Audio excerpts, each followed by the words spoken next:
Hello, everyone, and welcome to another edition of the Blitz podcast. I'm one of your co-hosts, Sam Daring, and with me, as always, is my awesome co-host, Jeff Anderson. Jeff, man, we were just talking before we went on the air. It's been about 2 months. How you been? I've been good. It's been really busy for both of us. Been busy in the NFL. Everyone's been busy basically, and I'm glad that we can be back and we can talk some more football. How you been?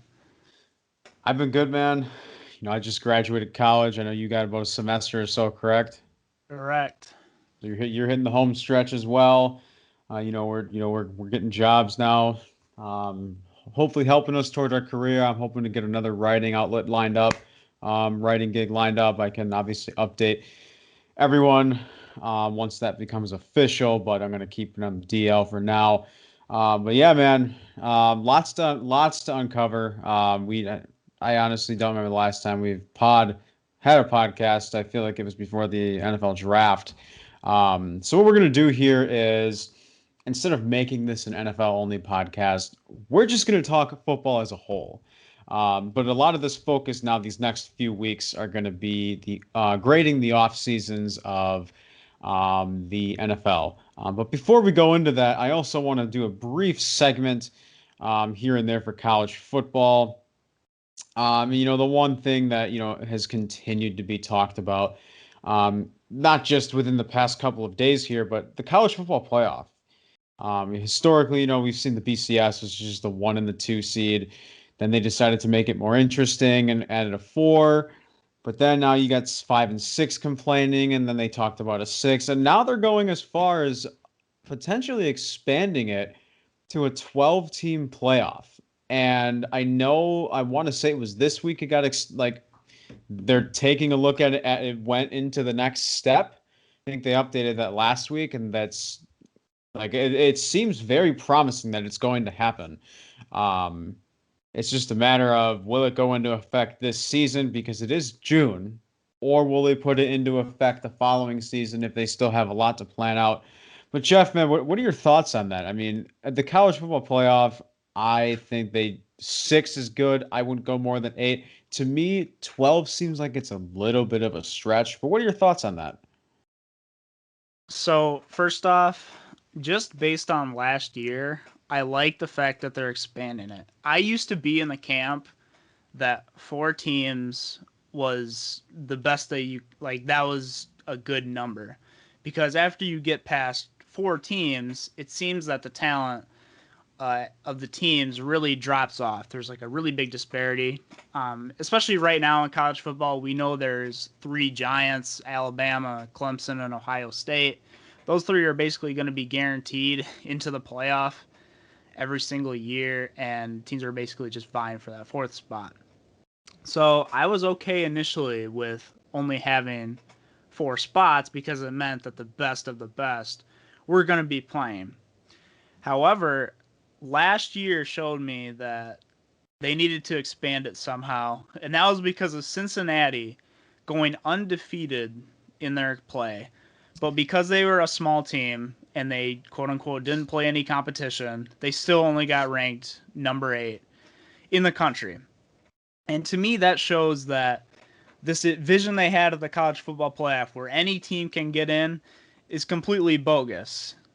They basically told Cincinnati that last year, like, hey, you need to get a better resume. Same thing with Coastal Carolina. They went 11-0 last year, and they were the number 12 seed, both of which would have gotten in under this new format. I do agree with you. I think 12 might be a little too much. I would have liked to see maybe 8 teams get in as opposed to 12. But I do like the fact that they're expanding it and now seemingly maybe giving these smaller schools a chance to at least get some games in against the big dogs, get on the national stage, and even potentially help their recruiting out.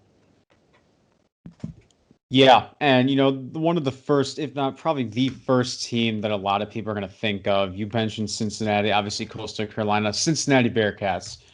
Excuse me, is the one team that everyone is thinking of. I'm a huge fan of Desmond Ritter. He did make the surprising move to come back for his senior year. I honestly thought that if he would have left for the NFL, I think Luke Fickell would have found another Power Five job. I think he would have been perfect at Michigan. We don't need to go too deep into this, but Joe Milton's now gone. Joe Milton's now at Tennessee. And, Michigan recruits well. Michigan has historically recruited well, but their offensive, specifically quarterback development, is just, I would even say player development as a whole on the offensive side of the ball isn't great, especially for quarterbacks because Joe Milton has so much potential. And now he's going to Tennessee. But yeah, man.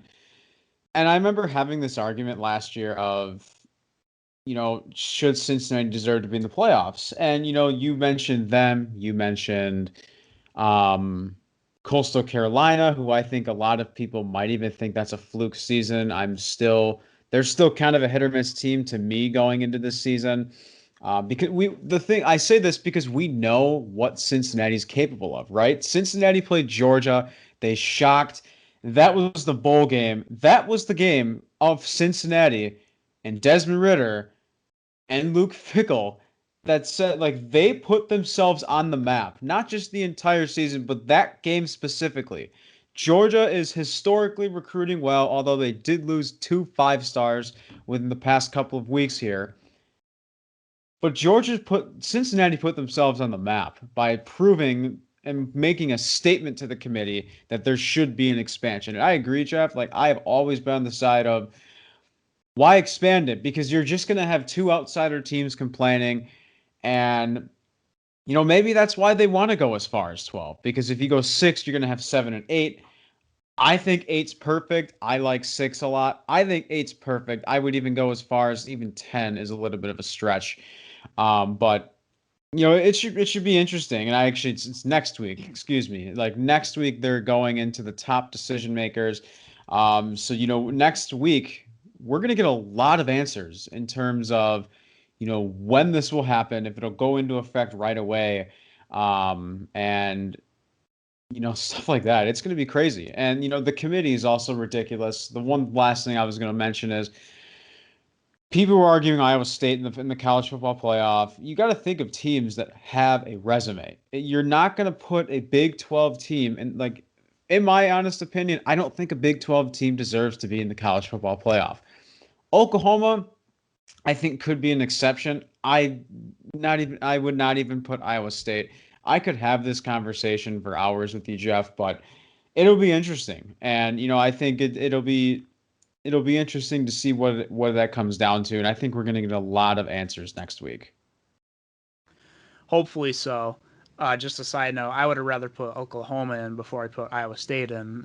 Anyway, I think that a big takeaway from this is I guess it just gives more of these teams, I guess like Wisconsin, like Georgia, sort of these like I guess you would call them A tier teams or B tier teams who are going to be in the top 10 to 15 every year in terms of college football rankings, but they were never going to truly have a chance at the title.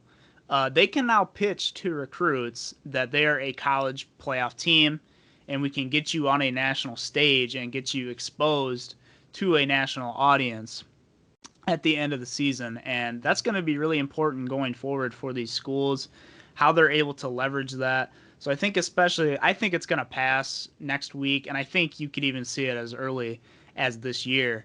It's going to be important for schools, especially in this first year, to do well, to be able to get in that top 12, to be able to pitch that to recruits going forward. So it'll definitely be an interesting season in college football, especially with the sort of roller coaster with quarterback prospects. You seem to see a new one ranked number one every day.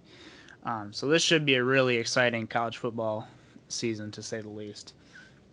Oh yeah, I fully agree. It's a lot of Spencer Rattler talk, a lot of Sam Howell talk. JT Daniels not getting enough talk, but that's a topic, Jeff, for another time when we get closer to that time around August, I would say. Where we start going a lot more in depth of the college football playoff, and the college football as a whole and making some predictions. So But let's move on to our segment. That we're going to spend a lot of our time these next few weeks here. We didn't get the chance to discuss with you guys, our thoughts about the draft class, the offseason as a whole for these teams. So what we're going to do is we're going to go division by division. This week, we're going to go with the AFC East, and we're going to be basing this off standings. So next week, instead of just going all through AFC, we're going to do the NFC least next week. So yeah, see what I did there. I like that you do that in there. Yeah. Very fitting. Yeah. So, let's start with the Buffalo Bills. And, this team went 13-3. Josh Allen is, continuing to prove all the haters wrong, putting himself on the map. Sean McDermott is an absolutely underappreciated coach, in my opinion. Let's dive into it, Jeff. We haven't seen a ton from the Bills as far as free agency goes, if I'm not mistaken. But let's start with free agency before we dive a little bit deeper into their draft class. What are your thoughts on because there's going to be several teams here that haven't made a move yet. I know it's a little bit early, but let's go as far as team needs that you think they still need going into the 2021 season. So there's three things they did this offseason, which I really liked. They brought back first Matt Milano, who was kind of like really underappreciated in that defense. He's kind of their heart and soul. They added Emmanuel Sanders this year. I like that addition, especially with I don't know what Cole Beasley's been doing recently with social media, but he might talk his way out of a job, honestly. That's a whole other discussion that's outside of football. But the last thing that I liked that they did was they kept Brian Dable. I don't know how they did it, but that shows a really good sign, especially when he had a couple of prime opportunities, if we're being honest, to go to the Jets, to go to the Chargers, that one was basically predicted by everyone going into the offseason that Brian Dable would be on the move somewhere. And when that Chargers job came up, it seemed like a match made in heaven. But the Bills were able to keep him, and he has really been the key in Josh Allen's development. I love Sean McDermott as a coach. I think that what he's done with that defense, maybe not last year, but a couple years before, has been outstanding. But let's be real here. This is Josh Allen's team now. Yep. And that's not possible without Brian Dable. And to get him for another year after Josh Allen already had an MVP season last year, I think that's huge. So I do think that there might still be some needs in the secondary. Ever so slightly. You have Trey White, obviously, who's outstanding. Levi Wallace on the other side. They did draft Wisconsin guy Rashad Wildgoose. Yep. They also drafted to shore up that defensive edge a little bit, Gregory Rousseau. I really liked that pick. And Basham. Yeah, and Basham. So I think that they overall, while their offseason in terms of free agency was pretty quiet, I thought their draft was pretty decent, all things considered. I really like what the Bills did, especially just keeping their key pieces. That seemed to be the theme of the offseason for the Bills. Right. And, you mentioned Matt Milano, too. He's one of the one of the list of running backs in the NFL that I think does go underappreciated. When a lot of people think of these linebackers and coming from us Packer fans, just rewatch the Super Bowl. Devin White is a prime example why a linebacker is a very, very crucial part to an NFL defense. And, he has all-pro talent written all over him. I know coming out of college, Coach O compared him to Patrick Willis. High praise for him. But yeah, in terms of their draft class as well, because they did have a very quiet offseason. They kept a lot of guys, very crucial parts. They didn't have any major losses. I don't think they had a ton of. They're also not paying a lot of people right now, because you still have Josh Allen, on the first end of his contract and his rookie deal. I believe Stephon Diggs is, their highest paid right now. And I think Mitch Morse is one of the guys up there. but they're not paying a lot of guys. And Tre'Davious White, but they're not overpaying a lot of these guys. So obviously they had the money to make a very, very friendly slash very well-deserved extension on Matt Milano. But when I think of the draft class, because you look at the draft class of 2020 for the Bills, they loaded up on that edge. AJ Epinesa out of Iowa last year was a guy that a lot of people saw, could be a first round pick. And, going into last season, that's what a lot of people thought about Carlos Basham Jr. And, we talked about the edge rusher class, Jeff, as my number one was Kwity Paye. I don't recall who yours was. But, the opt out of Russo hurt his draft stock. I know some people, there were mocks ahead of him falling as far as the third round, which I think is a little bit egregious, but you're getting an absolute freak of nature. You're getting Gregory Rousseau in the first, and you're getting Boogie Basham in the second, and you already have AJ Epinesa. So, like you said, man, they're loading up. They're loading up on that edge rusher, on that front defensive line core. That's going to be a really, really solid and scary duo for the future of the AFC East. Trio, excuse me. Yeah. This team really is poised to make another deep AFC playoff run.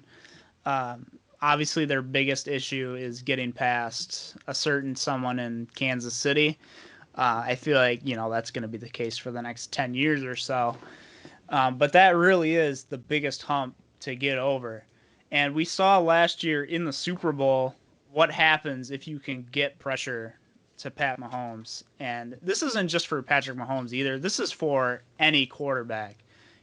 Getting pressure on him really throws off their game. Obviously, Mahomes had some linemen that were hurt in that game, and he still is probably the best play extender in the NFL, maybe besides Aaron Rodgers. We can debate that all you want. But the fact that they loaded up on edge, they really loaded up on defense, shows that they're acknowledging that last year their defense wasn't quite up to snuff with what it was the year before. And also with COVID and fans not being there, that helped with that as well. So hopefully this year Buffalo can be rocking again. It'll be great to see Bills Mafia coming out, smashing some tables once again. And yeah, Spencer Brown. Spencer Brown. Yeah, man. This should be a really great season once again for the Buffalo Bills. This team also loaded up on offensive line as well. We just mentioned Spencer Brown.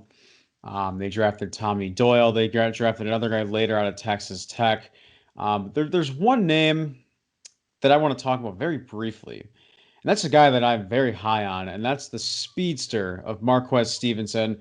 I don't know how he fell to the 6th round. I understand his draft stock was falling because of his injury history and his being, because if you're getting these tons and tons of injuries throughout college, it's a huge red flag, especially if you're not even especially if you have the potential to be playing at the next level like Stevenson does, and you're getting all of these injuries throughout your college career. That to me is a big red flag.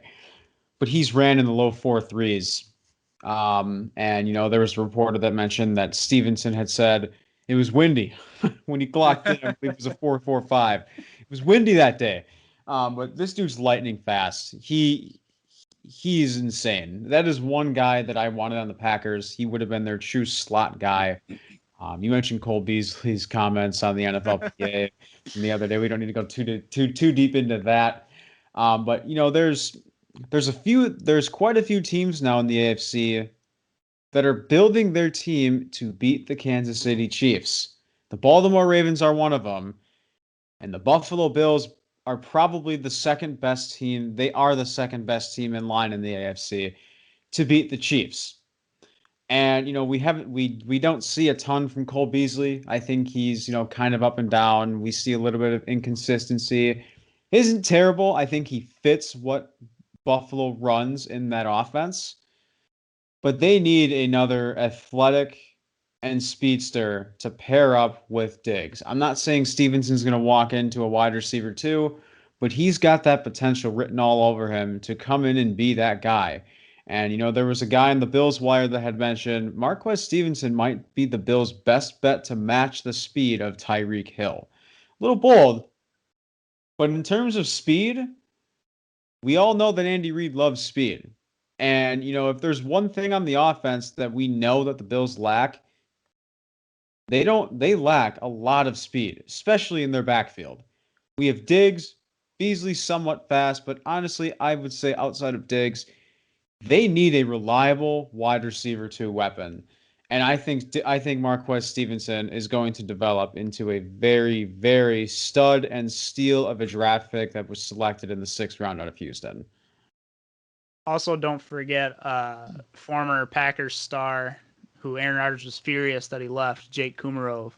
Also, Oh yeah, what a guy, yeah. yeah. Hopefully, Marquez Stevenson can really ball out. There's always really a place for speedster wide receivers, especially with the Tyreek Hill formula in today's NFL. Even if the route tree isn't super polished, doesn't matter. Tell them to go run a 9 route. Everything will work itself out eventually.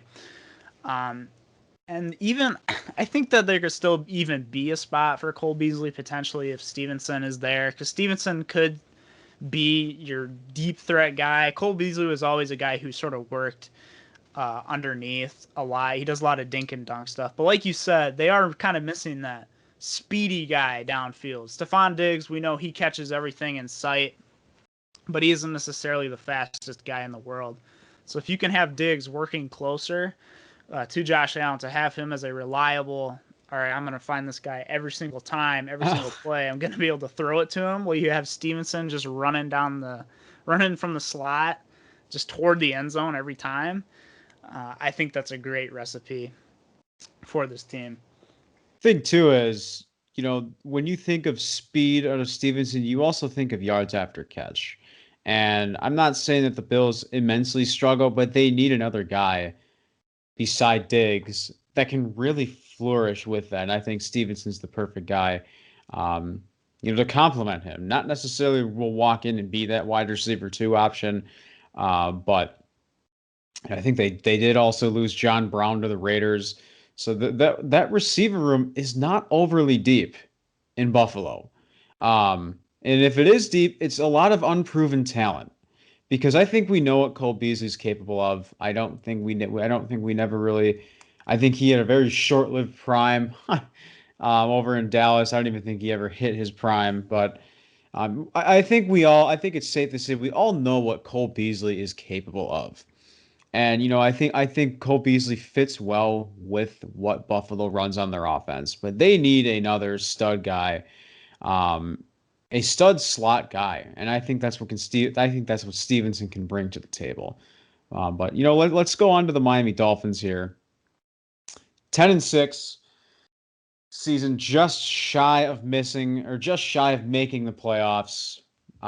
They had 2 top 10 picks. One of them being the Houston Texans pick, which was the 3rd pick in the draft. Actually, was it the 3rd? I think it was the 6th pick. And they took it was originally the 3rd, I think, and then they traded. Yeah. Oh, you're right. Thank you. Yes, it was the 3rd pick that they traded to the Niners, and then the 6th pick to the Eagles was traded down because I think Miami went to the 12th pick. Or 11th, I think it was 11. It was 11, and then somewhere around there, and then they ended up getting the Eagles' 6th pick. They took Jalen Waddle, but before the Jalen Waddle pick, they had a pretty decent offseason. And one of my friends was saying we're going to see a lot of these guys signing, a lot of talented guys signing 1-year contracts. I think he was right on that, and I think one guy that comes to mind is Will Fuller. And, I think other people are higher on Will Fuller than I am. I don't think Houston ever unlocked his full potential. Granted, he also struggles to stay healthy. And, if there's one thing, Miami has a deep wide receiver room. But, it's a lot of unproven talent. And I think there's also a big reason why they drafted Jalen Waddle. They had Jakeem Grant, who I want to say he was the one that opted out, or was it Albert Wilson? I think it was Albert Wilson. And they also had Devontae Parker. They signed Will Fuller, but Will Fuller's only in a 1-year deal, and they drafted Jalen Waddle. So, I think this is Will Fuller's chance to, really prove himself that he can be a true number one wide receiver on several other NFL teams if Miami were to choose not to, um, let him walk after the 2021 season. Let's start with that. There's one other name that I want to get to, but let's start with the wide receiver room in the offseason, Jeff. Um, they went after Jalen Waddle a lot. People thought it was a very surprising pick. I honestly thought they were kind of stupid to leave Penei Sewell on the board. There were quite a few picks in the first round, let alone the first 3 rounds of the draft, with players like Penei Sewell, Rashawn Slater, honestly, even Ronnie Perkins, the last pick of the third round, fell right in these teams' laps. But they took Jalen Waddle at 6. What are your thoughts on this wide receiver room, Jeff, going into the 2021 season for the Dolphins? Yeah, I was kind of shocked when they took Waddle. I thought that pick was going to be, if it was going to be a wide receiver, I thought with Fuller being there, it would have been a guy like Devontae Smith because he works better underneath, and you've got Fuller, who's already a deep guy. You've got Devontae Parker, who's more of like a boundary receiver already. It's not that Jalen Waddle can't work well underneath. We've seen him be able to do that. It's just that he works better as more of a deep slot receiver guy, and especially with Tua being there, he doesn't have the best arm strength in the world. So I was a little surprised they didn't just give him the 5 to 10 yard guy who can maybe get open on a decent amount of plays. But I think that pick really does.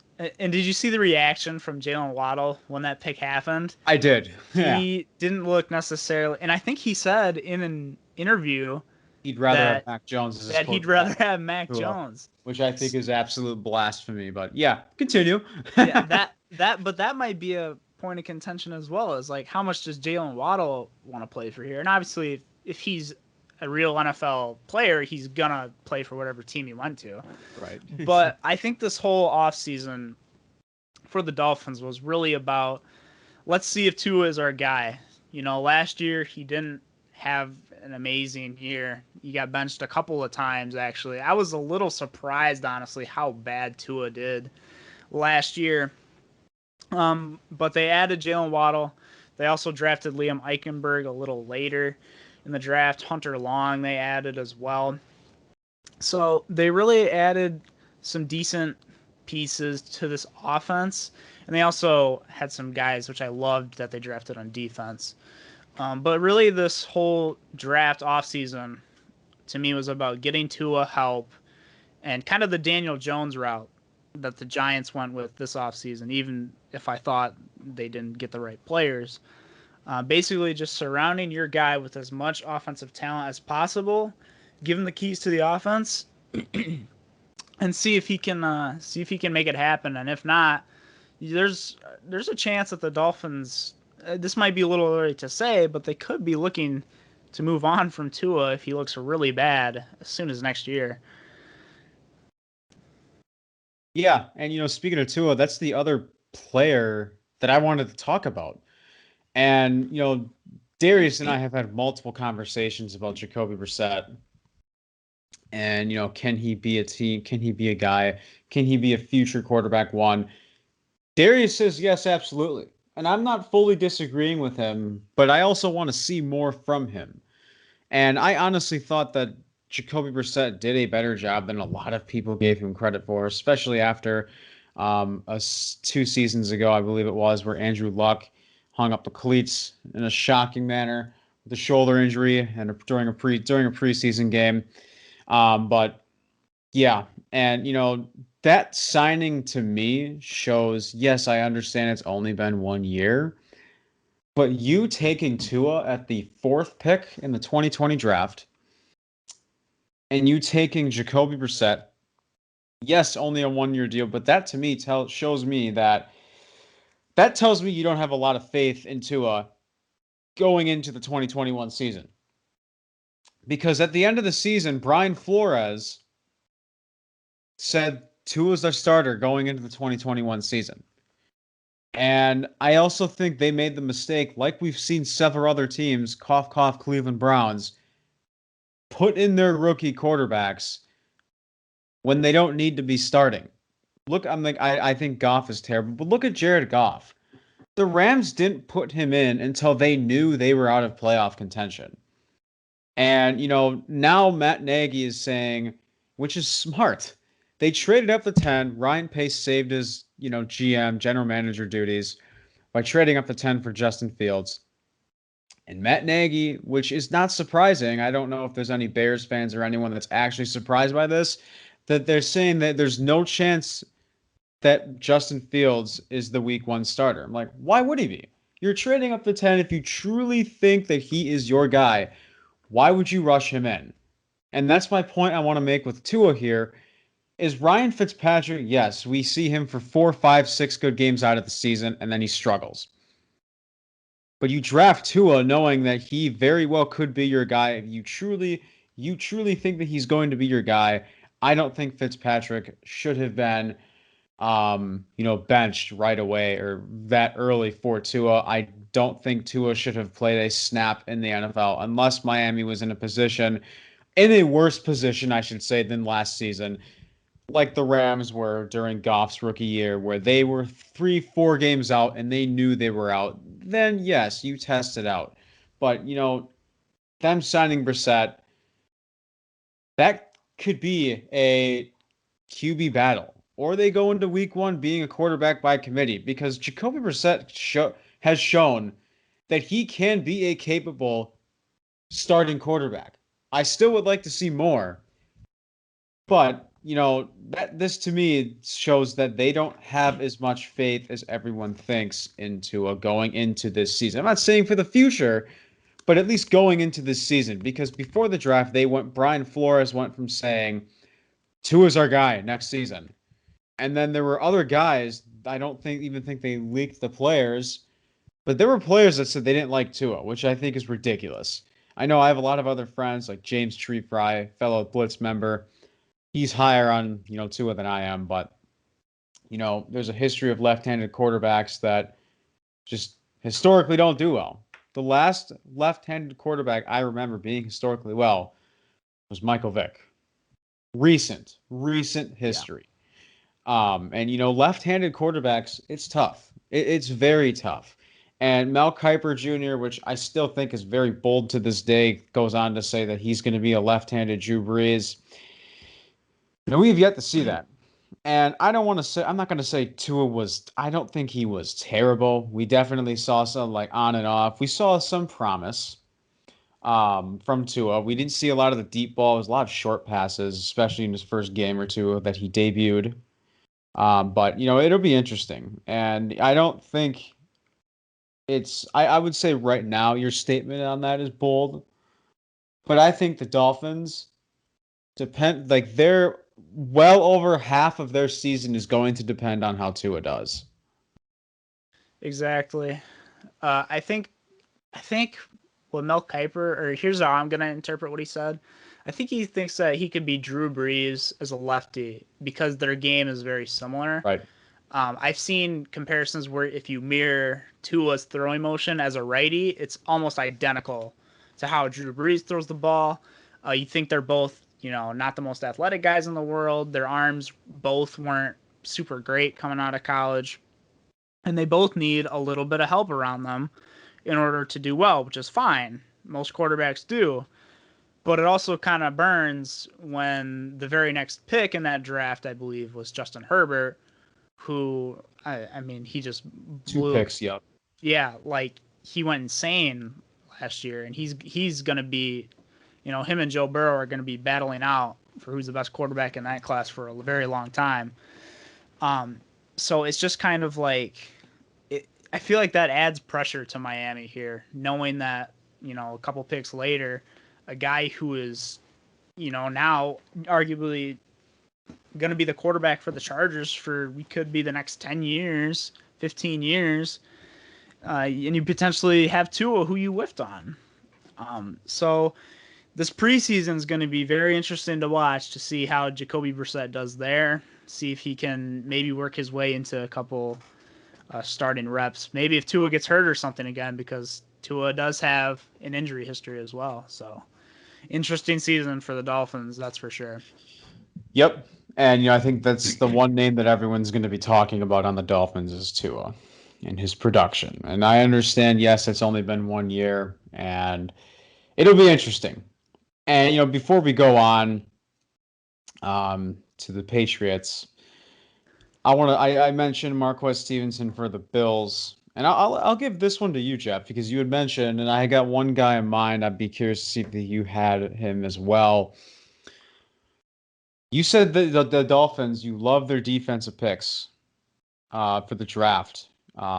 What is who's one player that you keep an eye on and that you really like?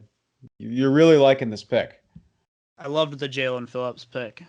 I had made a mock draft myself, and I had Jalen Phillips mocked to them at that first round pick. I absolutely love it, especially with the departure of Cal Van Noy.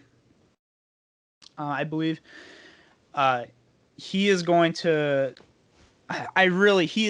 He is on film. He's the best defensive end in this class. It's just about his health, the concussion stuff, which is it's a really weird story if you want to go look it up. He was at UCLA, like forced to retire kind of thing, went to Miami. It's all a really strange situation.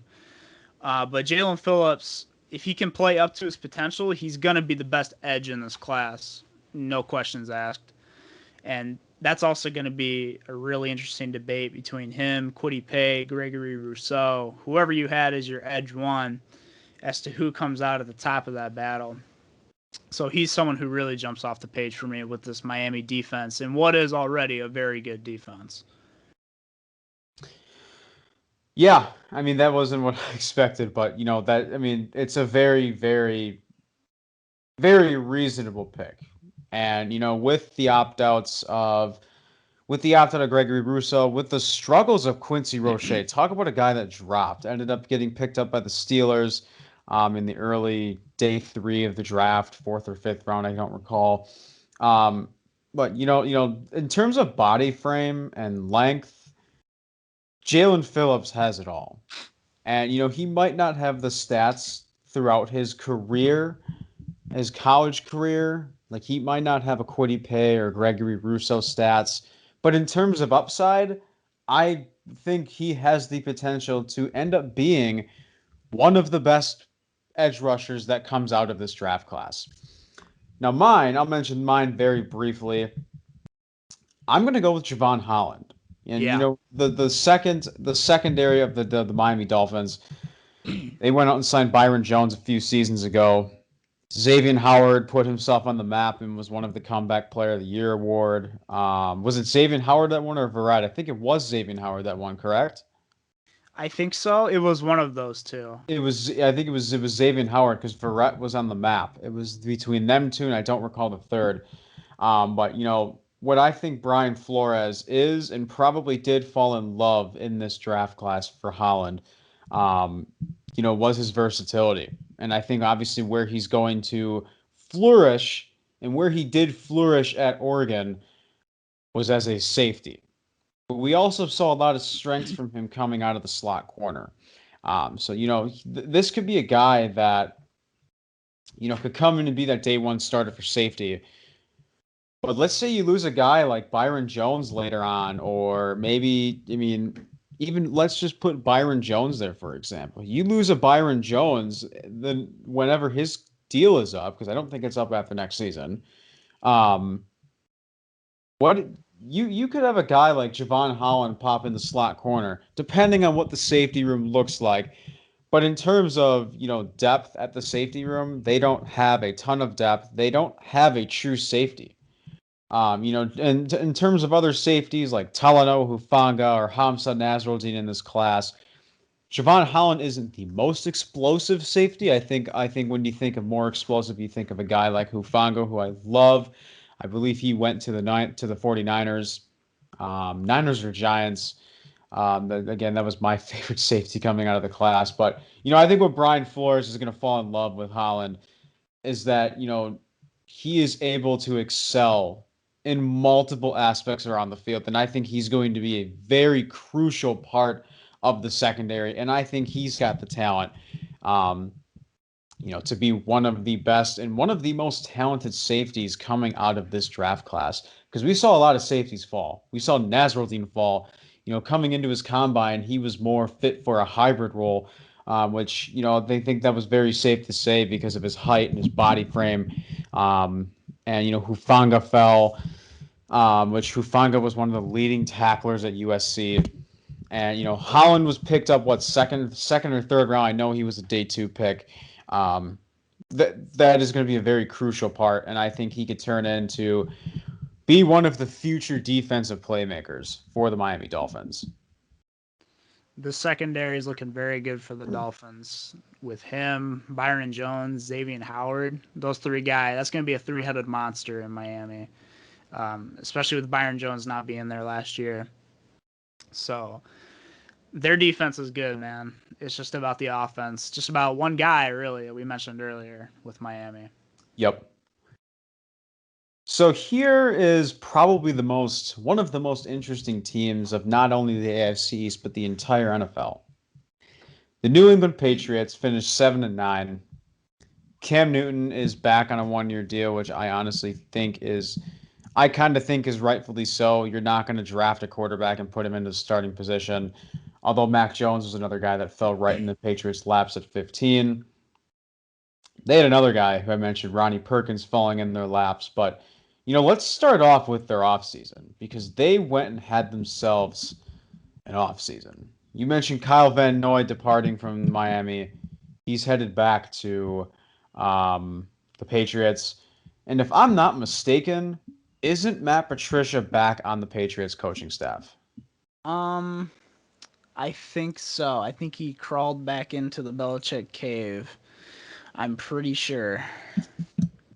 Yeah, I know it's not the DC, but he might be like an assistant or defensive assistant. I'm pretty sure I heard that. But Kendrick Bourne, if you look at the receiver room, it's not great. They added more depth, but Kendrick Bourne, you see potential. The Niners didn't unlock it, but the Niners were also deep with their weapons at one point. Nelson Aguilar in Vegas, he did exactly what Philly fans wanted him to do. Not Catch the ball. technically right. Yeah. Not technically good for fantasy, but Hunter Henry and Jonnu Smith, that might be the best, probably one of, if not the best tight end duo in the NFL now. I think the Jags missed out on one of those guys that they should have. They also went out and signed Matthew Judon, who did play with the Ravens under a franchise tender this past season. So, this team's getting stronger. But, yes, it's obviously their offense is scary with Hunter Henry and Jonnu Smith, unbelievable tight end duo. But, yes, their receiving core is better than it was. Julian Edelman was washed. Julian Edelman retired, failed his physical. He was already planning on retiring and contemplating it. I really don't think their wide receiver room is scary. I think we see talent. I think we see, potential in terms of Kendrick Bourne. I think we've gotten to a point where we know what Nelson Aguilar is capable of,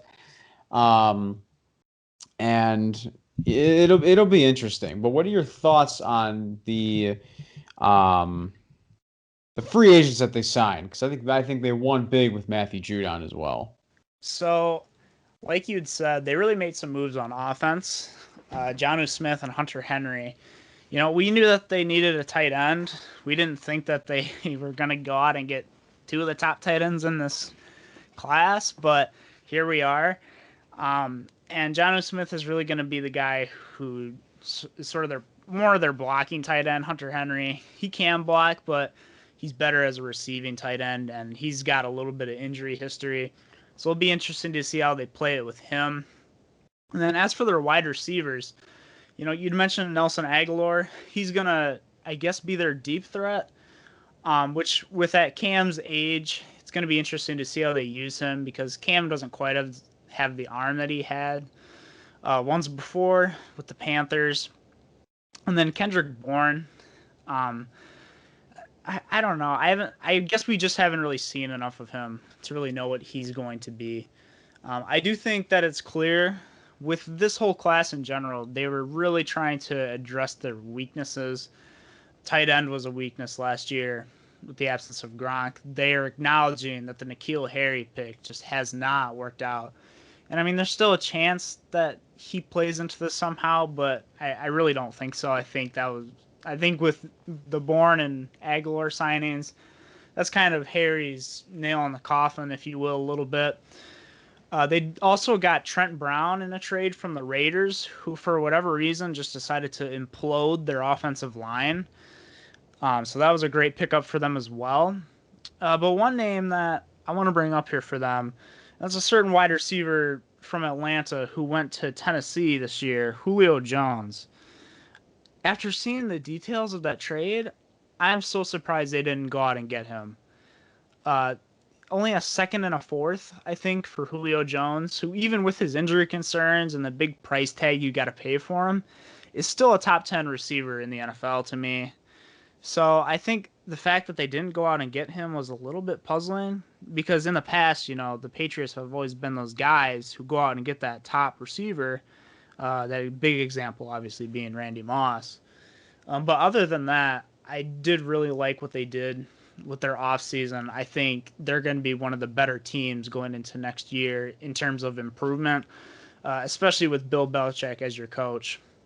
That's always going to help. Yeah, and I would go as far as saying the Atlanta Falcons undersold on Julio Jones. Um, and honestly, I was a little bit surprised that they actually did trade him, especially the fact that they drafted Kyle Pitts, because their weapons would have been Kyle Pitts, Calvin Ridley, who has worked his way up into what many people believe right now he is a top five wide receiver, and Julio Jones. And we've Russell Gage, an occasional Russell Gage. They're now because of the draft pick of Kyle Pitts, they are now they're planning on not picking up the option of Hayden Hurst, which is obviously not that surprising. But I think the value of Kyle Pitts is going to skyrocket even higher than it was, especially now that Julio's gone and we know that Kyle Pitts is capable of winning as a wide receiver.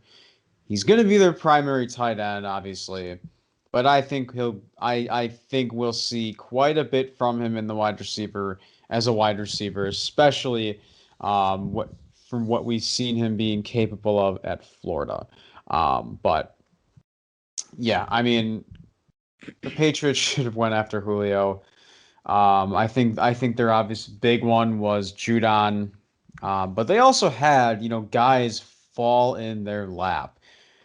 We can start with Mac Jones. I'm not a huge Mac Jones fan. He started 17 games in college football, and I don't know how that potentially would have gotten him drafted third overall to the San Francisco 49ers.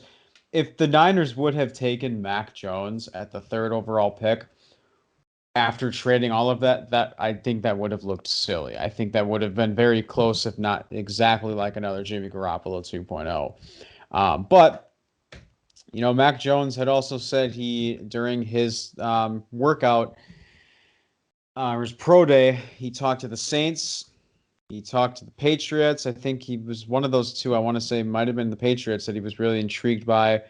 He obviously threw an air ball, and Bill Belichick wasn't too happy about it, shaking his head about that a little bit. But I think in terms of the system, I think Mac Jones will be a good enough quarterback to potentially win you football games. I'm not a huge Mac Jones believer.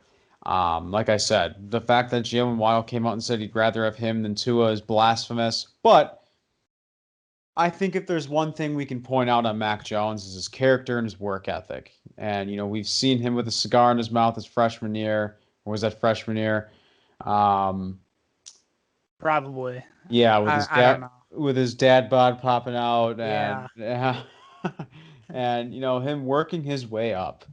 And that's the trend. It seems to be the trend of Alabama quarterbacks. And I'm not a huge Jalen Hurts fan, but what I noticed out of him when he was at Bama is when you see a quarterback get benched in college, one of their first instincts is I'm hitting the transfer portal. Yes, Hurts went to Oklahoma, but Hurts also powered out and played throughout the season, the rest of that season, um, and accepted his fate, accepted the fact that he was benched for Tua, who obviously won them the national title game. But that to me showed a lot of maturity on the level of Jalen Hurts. And I think that's, in terms of character, I think that's very similar with what the Robert Kraft and the Bill Belichick and the Patriots are getting in Mac Jones. But, one other name that I really want to talk about here, and this is going to be the third time that I'm mentioning him because I don't know how he even fell past the second round, and that's Ronnie Perkins out of Yeah. Oklahoma. And we've seen him flourish as both an interior defensive guy and an edge. And I think if he were to be a primary interior, I think we'd obviously have to see him bulk up a little bit. Um, that's a name. Very last pick of the third round, I believe it was. Um, he fell right in their laps. He fell right in the Patriots' laps. I think the Patriots had themselves one hell of a draft. And I was very impressed. Like, yes, they got what they wanted. They got Mac Jones, but they won big. I think one of their big draft winners that needs to be talked about more is Ronnie Perkins. I remember having a conversation with Darius, fellow Blitz member, Eagles fan as well. He wanted Ronnie Perkins in the third. I'm like, honestly, dude, I don't think he's making it out of second. He did. Yeah. He did. And I really don't know how. And I think the Patriots are getting something very, very special. And they also went out and drafted Ramondre Stevenson in the later rounds. James White's only on a 1-year deal. If I'm not mistaken, did they come out like a month or so ago that they're not picking up Sony Michel's option? I think so. I Yeah. wouldn't be surprised. It is the Patriots, so Right. And I they're mean, we pretty know. cutthroat. Right. And let's be real here though. Like every running back that goes in, like the Patriots consistently know how to use their running backs. This is probably going to be the second year in a row now that we're going to be seeing a lot of hype of Damian Harris. So potentially after next season, because I don't think James White's coming back unless the Patriots make some big run, um, which I don't think will be the case. But after next season, we might see a little bit more of maybe Damian Harris. But I'm a big Ramondre Stevenson guy. I know my cousin's was very, very high on him coming in, but I love this pick as well. They got two Oklahoma guys coming in. Um, Patriots had themselves a very underrated draft, and I think one name that needs to be talked about more is the fact that Ronnie Perkins fell to the last pick of the third round. They also got in the second round Christian Barmore, who You're right. I knew is I another missed guy. it. Yep. I think that was even a slight fall for him. I was maybe a little higher on Barmore than most were, but the first three picks they had, Mac Jones, who's going to be their cheap 5-year probably starter to give them cheap quarterback play. Let's be real here, because I think the Patriots were thinking with that pick, like, listen, there's no way we're going to pick this high ever again, at least under Bill Belichick. So why not take advantage of this and get a guy who can give us cheap quarterback play for the next at least 5 years or 4, depending on how well Cam plays this year. Second round, they go out and address defensive tackle, drafting Christian Barmore. And then in the third round, as you said, falling in their lap, man. This is one of my favorite picks in the draft, I Ronnie agree. Perkins. I cannot believe he fell out of the second round. He was, to me, a mid-second round at least talent, if not a I've little seen higher him even. mocked in the high from the late first. Like Yeah, I think that's a little bit of a stretch, but I've like there were so many analysts that were high on him, and we've seen players in the draft prospects fall every year for no reason. And that's I wanted JOK Koromoa at 29. They later came out a few days later that he had a heart condition, and then I think he's pretty sure he's fine now. Oh my gosh, that might be one of the biggest steals of the draft. But yes. continue your point. And the same thing with Tevin Jenkins. He had some sort of, I Easily. think it was a shoulder issue or something Yep. like that. He So should he have been in the fell. first. Yeah, he should have went in the first round. We'll get to the Raiders, CC Raiders. We'll get to you later. Um, but yeah, Ronnie Perkins, man, I can't believe he fell that far. I think that he's gonna really. I think this year or next year he's really gonna pop off the page for them, especially learning in this Belichick defense, which we know produces some pretty damn good guys. So this really was the year of the reload for the Patriots. I think that they can project to be like anywhere between 8 to 10 wins, and that I think is their floor. I would say the 8 is their floor, and their ceiling, depending on really how good they are, could be in. I don't even know how to say wins anymore because they added the extra game, so it's like really weird. My brain can't comprehend that still. Um, but I think if everything goes right for them, if Bourne, Aguilar, if those guys ball out, I think you could see really an 11, 12 win team here at New England if everything really clicks for them. Yeah, I mean, it should be really interesting. And I think Mac Jones is another quarterback that shouldn't be playing, but he very well could, especially since what we've seen out of Cam Newton. And I'm not going to go ahead and say if Cam Newton can't win with this offense, because don't forget they also lost Joe Thuney. And they were very close to losing David Andrews, who they ended up re-signing, but they lost Joe Thuney to the Kansas City Chiefs. And they after that performance from the offensive line in Kansas City in the Super Bowl, they sure they they weren't messing around. Which No, we'll get to the Chiefs in a few weeks here, but yeah, it'll be interesting. And let's end today's episode with talking about the New York Jets, the New York Football Jets, and I think this is an example of a team that, in terms of their draft, starting with Zach Wilson, very extremely talented. He's still my QB3. But I think this is another example of a team that used the recency bias in terms of Zach Wilson. Because what blew my mind is a lot of people were basing the performance of Justin Fields off of two games that clearly were not all his fault. I'm talking about the Indiana game, and I'm talking about the Northwestern game. One of those games, I think he threw like 2 or 3 interceptions. When, yes, he's partly to blame, but look at the rest of that secondary. There's a reason why guys like Shaun Wade and Sevyn Banks, who's now a 2022 draft prospect, that entire secondary got exposed in both of those games. I would more so Indiana exposed the entire game.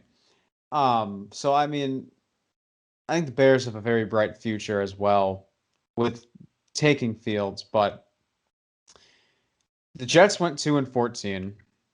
They then traded up later to take Elijah Vera Tucker, who you know how high I am on him. I think he's a better mm-hmm. prospect than Austin Jackson coming out in 2020, who people praised him, who was drafted by the Dolphins last year. People praised his athleticism. I think you're getting a very similar, if not better, part of that in Elijah Vera Tucker. Their new guy in town is Zach Wilson. Sam Darnold's traded to the Panthers. They bring in Corey Davis. And I think they also very recently, like within like the past week, I think they kept Jamison Crowder, didn't they? Yeah, Jamison Crowder's still on this team. Jamison Crowder is like, but I think they like restructured his contractors. They did something with his contract or signed him. I thought he would have been a name that could have heated up as a potential surprise cut candidate just because of the receiver room. Because I think when you think of that team, I think depending on how Corey Davis does, I think Denzel Mims they're gonna see as a guy that they're gonna groom as the future of their wide receiver room. Yes, he was hurt for like half of his rookie campaign last year, but when he went in, he showed a lot of promise when he was given the opportunity. And they don't have a true tight end. Um, their offensive line isn't great. I don't know how Quinnen Williams on the defensive line was getting even rumored to be traded because he's the future of that defense. But this team has pieces to work with. So Jeff, to end with the Jets here, what are your thoughts on their offseason? We could even go offseason because I think their biggest or offseason slash draft, because I think one of the big names that they did was big things they did other than the hiring of Robert Saleh and Mike LaFleur. Um, they also went out and signed another receiver in Corey Davis. So what are your thoughts on the offseason of the Jets? I really liked what the Jets did this offseason. I think they gave Corey Davis a little bit too much money. I agree Um, fully. but other than that, I would say I was a pretty big fan of what they did. The Jets, Adam Gase, oh my goodness, I don't even want to talk about that guy. Um, so they needed to bring in a guy who was going to bring stability to this team. Robert Saleh is going to do that. Super well spoken guy, such a great leader. If you've ever seen him talk during press conferences or anything like that, the dude is just a great human being. I think he's really going to connect with these players, especially with the defense.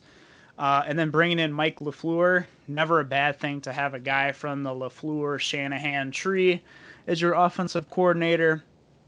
Who knows? He could maybe even be there for a couple of years and see some head coaching jobs if he does really well with them. Obviously, Zach Wilson is the big one. I have Zach Wilson as my QB2. That has nothing to do with Justin Fields' you know, 2 interception games. He's a terrible quarterback. Like that's not at all what I think of him. I actually think that Clemson game. I think people don't pay attention to that Clemson game enough, and they only really look at the Right. Indiana game and was it the Northwestern game, the other one that he really struggled in? Yep, the Northwestern Yeah, one. those two. I know Indiana was like really bad, but I also saw a video where they were throwing a lot of crazy looks at him in both of those games, especially that Indiana game. They have a crazy underrated team. Um, but I still have Zach Wilson as my number 2. I like his off-platform accuracy a lot. He does struggle with boundary throws, which is a little weird. But otherwise, I love Zach Wilson's game. And then drafting Elijah Vera Tucker, I think that was a really great draft pick by them. I think they could have waited. I don't know if they had to trade up for him, but I'm cool. Go get your guy. That's fine by me. And then they also drafted Elijah Moore this year. Yep. He, I think, could start for them day one over Jamison Crowder, which was surprising, like you said, that they kept Crowder on the roster because they have Elijah Moore and Corey Davis, along with Denzel Mims coming in there. So, I mean, overall, this offense really got a retooling. And then they brought in some running backs. Tevin Coleman, I think, came in. They drafted Michael Carter Yep. as well. So, like you said, I think the interior line has some work to do, but they do have Mekhi Becton and George Fant on the outside. So those guys are going to be good there. And then you just have to have this defense flourish with Robert Saleh, right? Hopefully, we've seen how the 49ers are with their defensive fronts. So hopefully he can just completely unlock Quinnen Williams this year, turn him into a monster. CJ Mosley is going to benefit a lot from this. Marcus May as well. There are some names on this defense. They're not amazing, but they got some names on the defense. So I think this is going to be a team who really improves a lot depending on Zach Wilson's development as a quarterback, and we'll see truly how good he is this year under this offense. But they are probably, I would say, for the first couple weeks of the season at least. I never thought I'd say this, but they're like a must-watch team just to see how this thing goes for them. Yeah, and I also think that's very similar to the Jags, right? Jags bring in Urban Meyer. Um, like their quarterback situation, their guys walking into a day one job. Like they're not the Bears where they already have a quarterback that they're drafting Fields to groom.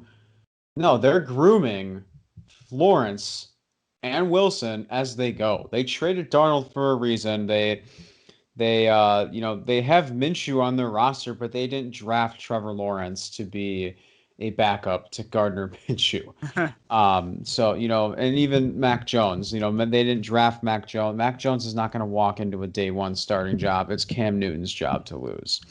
But Mac Jones, like you said, and I think you hit it right on the money there when you mentioned that about Mac Jones, is he's a cheap 5-year guy. If he is their starter for all 5 of those years, he's a good enough quarterback to win them football games. And, going to their defense, because there's one last point I want to make on them before I mentioned that. You mentioned, Marcus May, they re-signed Marcus May. Or did they franchise tag him, I believe. I think they franchise tagged They him. did tag him. I don't remember if they ended up extending him, but yes, he's playing under the franchise tag. One of the Monday Night Football games, we saw the debut of Ashton Davis out of Cal. So, I really think that there's a lot of names on that defense that we don't know about, and I think we're going to get to know a lot more in the coming years, the next year or two for this Jets defense. And you mentioned Michael Carter, who with that coming out of that loaded North Carolina offense, Yeah. who's now left with Sam Howell, bringing in Ty Chandler out of Tennessee, obviously losing Javonte Williams as well to the Broncos. But the Jets have an interesting running back room. Yes, they don't have Gore anymore, but they also have Michael P. Ryan. I don't see him as an RB1. I see him as a very reliable, complementary running back. You got Michael Carter, Tevin Coleman, you had just mentioned. They also have Ty Johnson.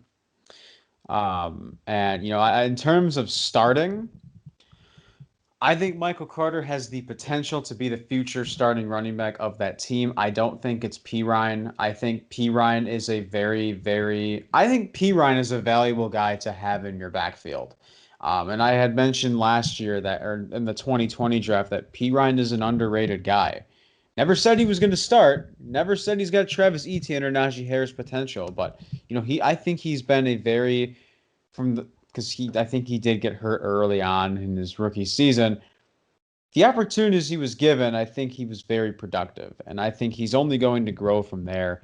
But I think Tevin Coleman's going to walk into that day one job, and I think we're going to be seeing a lot of Tevin Coleman and Michael Carter. Um, that's two guys, that's two running backs, Coleman and Carter, that flourish very well in the passing game. We saw a lot of that from Michael Carter. At North Carolina, more so like yes, I like Javonte Williams better. We I would almost argue we saw more of Michael Carter, more involvement from the North Carolina offense with Michael Carter in the passing game. Not saying he's better than Williams in the passing game, but I just think we saw a lot more involvement. I was a little bit surprised to see him fall to the early day three.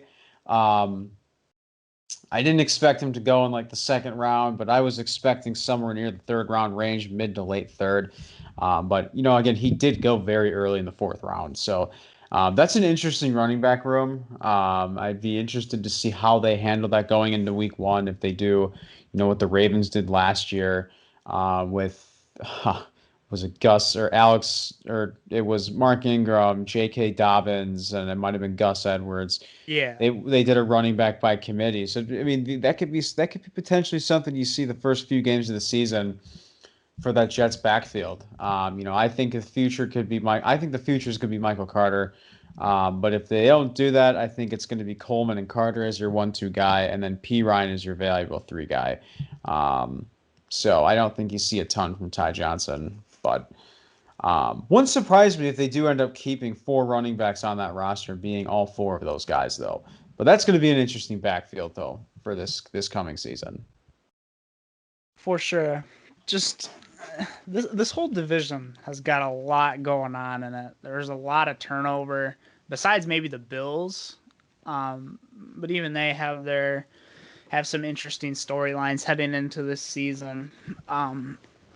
There's there's there's so much contention at quarterback in this division. It's kind of insane, honestly. So that is really 3 out of the 4 teams here. Their stories are how are the QBs going to do this year. So hopefully it should be, honestly, I think top to bottom. Maybe to take the Jets out of that, a really tight battle in the AFC East. Maybe the Bills will probably run away with it toward the end of the year, but I think that hopefully the Dolphins and at least the Patriots can keep it close with them throughout the season, which 5 years ago would have been crazy to say that the Bills are the guys on top of this division, but it's turned out that way, and hopefully we get some good football this year. Right. And I also think that, teams like the Miami Dolphins are going to benefit from an extra game onto the season because the Yes, Dolphins were one of the teams last year that were just shy of making the playoffs. So I think having that extra game, although I don't agree with it on the move of the NFL, a lot of players don't agree with it. We saw guys like Alvin Kamara take to social media on that. I actually wrote a big research article, um, a research paper for one of my seminar classes this past semester about CTE. And that's one of the first things that came to mind for a lot of fans. If you go on even social media, a lot of fans took their frustrations to Twitter in terms of that. Like CTE and how it should be talked about more. Um, I could go like a lot more in depth with that too, but because CTE is obviously a topic that it's very crucial. It's a topic that I care about very much. Um, it's always interesting. It's always interesting to see, um, both sides of the story in terms of the fans and what the players think. And like I said, I don't agree with it, but the Miami Dolphins could potentially be a team that could benefit from it. And they got stronger, especially they got stronger both like for this season and their future because I think Waddle's their future one. You bring in Brissett to potentially help get a little bit of the pressure off of Tua for at least this season. It'll be interesting, and I think the Bills. It's still obviously still the Bills' division to lose. Um, I would say ceiling for the Jets. Floor I think is around 2 or 3 wins. I would say ceiling at the most maybe around five, at least 5 wins because this team definitely does have pieces to work with. But the AFC is continuing to get stronger. for sure. So that will end it. Like I said, next week we've got the NFC least. Maybe we can get Darius on there to talk about the Eagles. I remember talking to him last year about. I talked to him the night after or the same night, but right just after the first round when they took Jalen Rager. He was not pleased. He was not pleased, and Oh, the Jalen Rager pick, man. That was and such. then his day, man. I felt so bad for him, man. His day just got worse. His weekend got worse. They took Jalen Hurts. They took Jalen Hurts with the second pick. So I really want to get Darius's point on this, because it's always interesting hearing from a different fan perspective. Like, yes, we are Packer fans, but we try our best to. I like to think we don't have any bias towards a lot of teams, and like that's what I like, and I think that's what a lot of people like to listen to. Is if we were biased, we'd be making a Packers podcast for you. But this is fun, man. I'm excited for this. We've got a lot of summer. We got a lot of we got a long summer. We got a lot of talk to go. AFC East this week, the least next week. Hopefully, we can get a hold of Darius. Join us next week. Hopefully, get some interviews here and there for the season. But yeah, man, it's been a great talk. We'll see you next week. Don't forget to give us a follow on our Twitter, as well as our Instagram and our Facebook page. And yeah. So, and also don't be on the lookout within the next couple of weeks here for our Fantasy Scoop podcast with Chase Grabowski, James Treefry. Give Jeff a follow on Twitter. Jeff, I believe you're Jeff underscore. You want to say your Twitter handle? Yeah, sure. Jeffrey A 2017. I'll always be talking sports of some sort on there. So yeah, go give me a follow. Let's talk some sports. I know Jeff's got his sports Porsche that he works very hard on as well. And I go give me a follow on Sam_Daring68. I do have some potential news. I'll keep that on the DL for everyone right now. I'm kind of waiting on waiting to hear back from some people. But, um, as if you know, Jeff and I are going into sports. So, I like to keep you guys updated on the life of us and, what we're doing these days. So, yeah. So we'll see you next week, Jeff. You got anything else to add, man? Not that I know of. Also, I'm curious: is Darius is he a Philly fan in general? Yes. I don't think he dislikes like the Bucks or the Packers. So he's Yes. a Sixers fan as well. Man, Yes, indeed he is. I don't think he dislikes the Bucks, but he's a Sixers fan, and I have another very good friend of mine. He's also a Sixers fan. So they've been having themselves a very tough few days for the 76ers. And as Stephen A. Smith says, Ben Simmons has got to go. They got to get traded. But, this isn't an NBA podcast, but I'd love to make an entire episode about Philly sports with Darius on, all my Philly sports fans. But, yeah, man, I'm hoping we get Darius on. We'll keep you guys updated on that. So, yeah, man, with that being said, thanks for joining us, and we will see y'all next week for the NFC East.